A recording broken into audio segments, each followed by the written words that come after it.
السلام عليكم ورحمة الله تعالى وبركاته. معكم محمد فشكو، أتمنى أن تكونوا بخير إن شاء الله. اليوم غادي نصاوبوا سلطة باردة، سلطة فواكه باردة بعصير الحامض.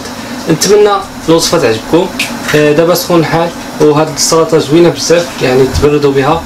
نتمنى الوصفة تعجبكم. ننتقل للمقادير.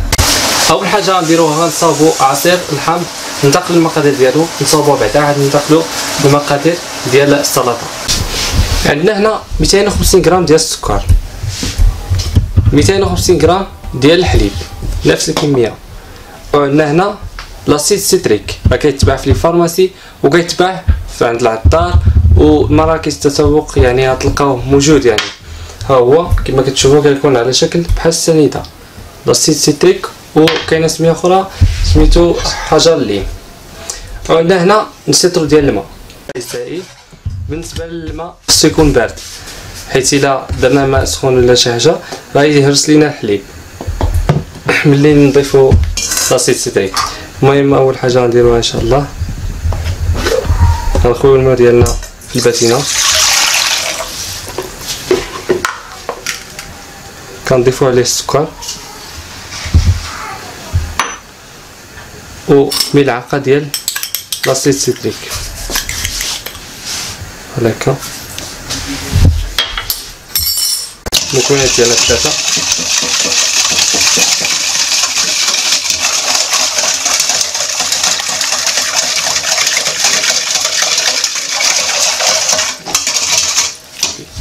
ها هو الماء ديالنا خلطناه مع لاسيد سيتريك والسكر.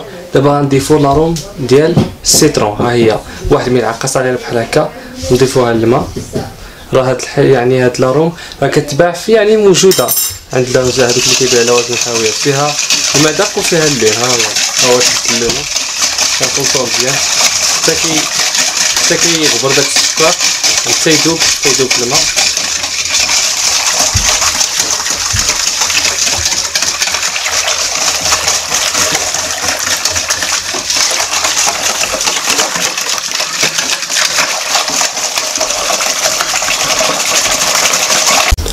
ودابا ان شاء الله غادي نضيفو الحليب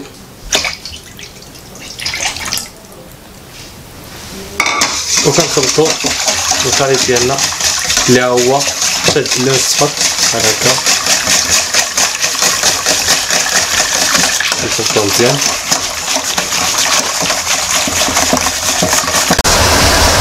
بعد ما سالينا العصير ديال الحامض ديالنا. هو عندنا هنا 500 مليلتر ديال عصير الحامض.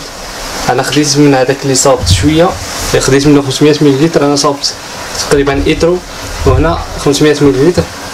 عندي هنا برتقاله قطعناها طريفات بحال هكا، طريفات رقاق.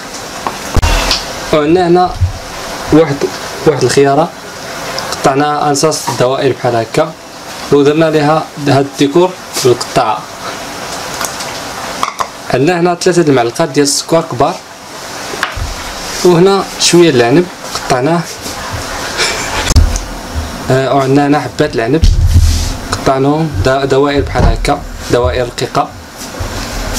صافي دابا ان شاء الله اول حاجه غنديروها كناخذوا الخيار ديالنا كنخويوه في الباتينه،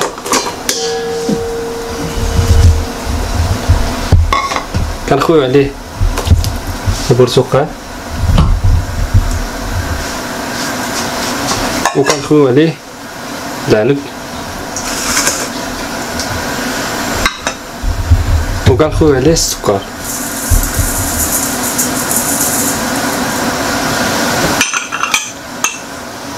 ومن بعد كنضيفو عصير الحامض.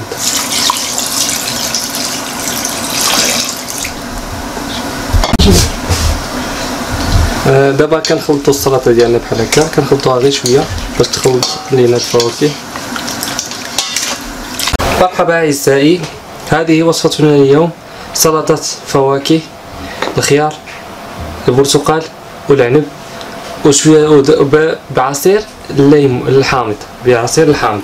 كما كتشوفوا هي زوينه من حيث يعني ديكوراسيون، وحتى المذاق واعره بزاف. نتمنى تجربوها وردوا عليا الخبر، غتعجبكم بزاف. ما تنساوش تابوناو في لاشين، ديروا لايك للفيديو وشاركوا الفيديو مع اصدقائكم وعائلاتكم. نتلاقاو في فيديو اخر ان شاء الله، والسلام عليكم ورحمه الله.